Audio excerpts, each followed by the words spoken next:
जिन शकों का सूर्य कभी नहीं डूबता था, आपने मालवा से उनका अंत कर दिया।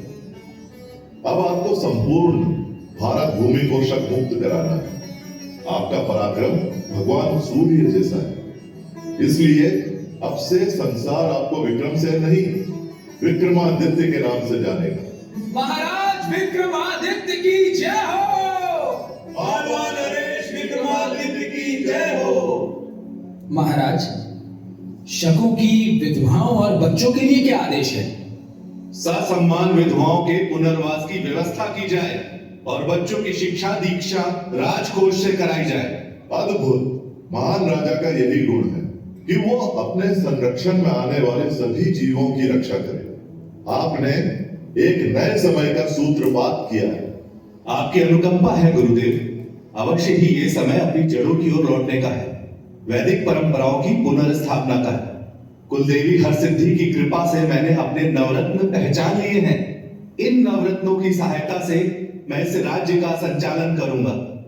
धन्वंतरी, शपनक, अमर सिंह, वास्तुकार शंकु, कालिदास, वेताल भट्ट, वररुचि, खटखपर और वराह मिहिर जैसे विद्वानों के नेतृत्व में यह राज्य 10 दिशाओं में प्रगति करेगा। जैसे ब्रह्मांड की शोभा नवग्रह से होती है, वैसे ही मालवा के लिए नवरत्न मिलकर राज्य का वैभव बढ़ाएंगे। साथ ही धूर्त शिरोमणि मूलदेव और आचार्य व्याड़ी को भी मैं अपने रत्नों में शामिल करना चाहता हूं। पुत्र, राजा के विचार दल में धूर्त मूलदेव का क्या काम? विद्वानों को शामिल करना तो समझ आता है, किंतु धूर्त शिरोमणि को कौन राजा अपने पास आने देता है? धूर्तों को हराने के लिए क्या सरल और निष्कपट विद्वान सलाह दे पाएंगे? भारत भूमि पर शकों का वृहद साम्राज्य है। अगर हमें उन्हें इस धरती से खदेड़ना है तो इनकी धूर्तताओं को समझना होगा। मुझे लगता है इन मामलों में मूलदेव की सलाहें बहुत काम आ सकती हैं। अद्भुत। धरती के इतिहास में ऐसी समृद्ध सोच किसी राजा की ना देखी ना सुनी। आचार्य व्याड़ी भले ही स्वर्ण बनाने में अब तक असफल रहे हैं, किंतु वो लगनशील है। आज नहीं तो कल अवश्य सफल होंगे। बार बार असफलताओं के बाद भी उनका विश्वास स्वयं से डिगा नहीं है। ऐसा विद्वान अवश्य ही राज्य के लिए उपयोगी साबित होगा। गुरु का आश्वासन मिल गया, अब मैं निश्चिंत हूं। श्रीमान कालिदास, आपसे आग्रह है कि अपने साहित्य को जन सुलभ बनाने की दिशा में कार्य करें। अन्य सभी नवरत्नों से आग्रह करता हूं कि ज्ञान, विज्ञान, भाषा और वैदिक रीति के प्रसार की दिशा में कार्य करें। जैसी आज्ञा महाराज। गुरुदेव, एक विचार मेरे मन में उमड़ रहा है, यदि आपकी आज्ञा हो तो कहूं? आदेश करें महाराज। मुझे देश में एक नए पंचांग की आवश्यकता महसूस हो रही है। क्या हम मालवा को समय गणना का वैश्विक केंद्र बना सकते हैं? साधु साधु, बहुत उत्तम विचार है महाराज। जैसी आज्ञा गुरुदेव। श्रीमान वराह मिहिर, मैं आपको एक बड़ा दायित्व सौंप रहा हूं। आप खगोल और ज्योतिष के ज्ञाता हैं। हमारे भारत में अब तक पूर्ण रूप से प्रामाणिक और वैज्ञानिक पंचांग नहीं है, जिसके कारण सदा ही जनता में शुभ और अशुभ मुहूर्तों के संबंध में भ्रम की स्थिति बनती है। आप काल गणना की नई व्यवस्था तैयार करिए जो वैदिक परंपराओं पर आधारित हो और पूर्ण रूप से वैज्ञानिक हो। आपकी आज्ञा शिरोधार्य है महाराज, किंतु आपके मार्गदर्शन के बिना मेरे लिए ये कर पाना संभव न होगा। आप स्वयं सभी विषयों के ज्ञाता हैं। इस दिशा में आप आगे आगे चलें और मैं आपका सहगामी रहूंगा। आप ही इस विक्रम संवत के प्रणेता हैं। विक्रम संवत, विक्रम संवत, विक्रम संवत। जैसी सभासदों की इच्छा। आज चैत्र नवरात्रि का पहला दिन है। आज से ही विक्रम संवत की गणना आरंभ करेंगे तो माता हरसिद्धि की कृपा हम सब पर बनी रहेगी।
राज्य संचालन की दिशा में जैसा आमूलचूल परिवर्तन किया, उसके लिए तुम्हें अनेक आशीर्वाद देती हूँ। मैं तुम्हें ये 32 पुतलियों वाला सिंहासन देती हूँ। तुम इस सिंहासन में बैठकर न्याय कर सकोगे। मेरा आशीर्वाद है कि संपूर्ण भारत पर तुम्हारा शासन स्थापित होगा। तुम चक्रवर्ती सम्राट बनोगे, सम्राट विक्रमादित्य, न भूतो न भविष्यति।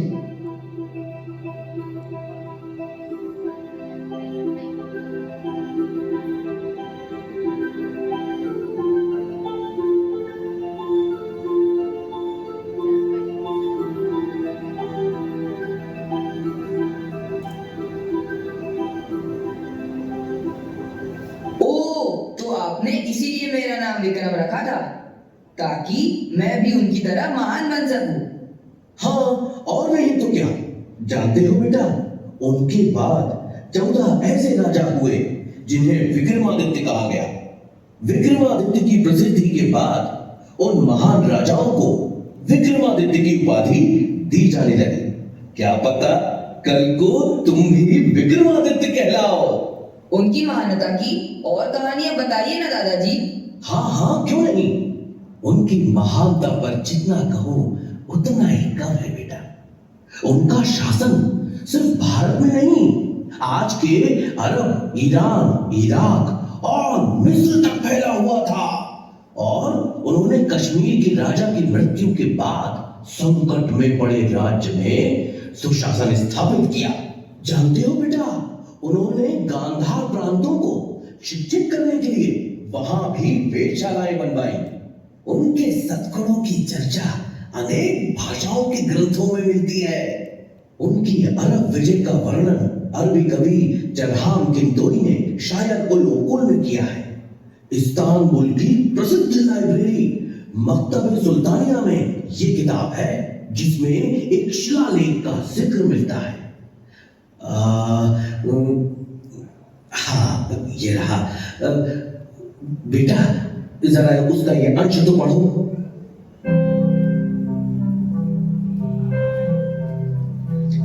वे लोग भाग्यशाली थे जो विक्रमादित्य के समय में जन्मे, उन्हीं के शासन में जीवन बिताया। वह एक दयालु, उदार और कर्तव्यनिष्ठ राजा था, जो हर एक व्यक्ति के कल्याण के बारे में सोचता था। उसने अपने पवित्र धर्म को हमारे बीच फैलाया। हिंदुस्तान के सूर्य से भी तेज विद्वानों को विक्रम ने उनके बीच भेजा, ताकि ज्ञान का उजाला उस तरफ भी फैल सके। दादाजी, मुझे विक्रमादित्य की और कहानी सुनाइए ना। हाँ हाँ मेरे बच्चे, क्यों नहीं। रुको। इन किताबों में क्या है दादाजी? इन किताबों में कहानियां हैं। इन दोनों किताबों में सम्राट विक्रमादित्य की कहानियों का भंडार है बेटा। एक है सिंहासन 32 और दूसरी बेताल 25। इसके अलावा भी उनकी वीरता, उदारता, दया, क्षमा आदि गुणों से भारतीय साहित्य भरा पड़ा है बेटा। इन्हें पढ़ो और उनके गुणों को अपने जीवन में उतार कर तुम भी उनके जैसा बनो।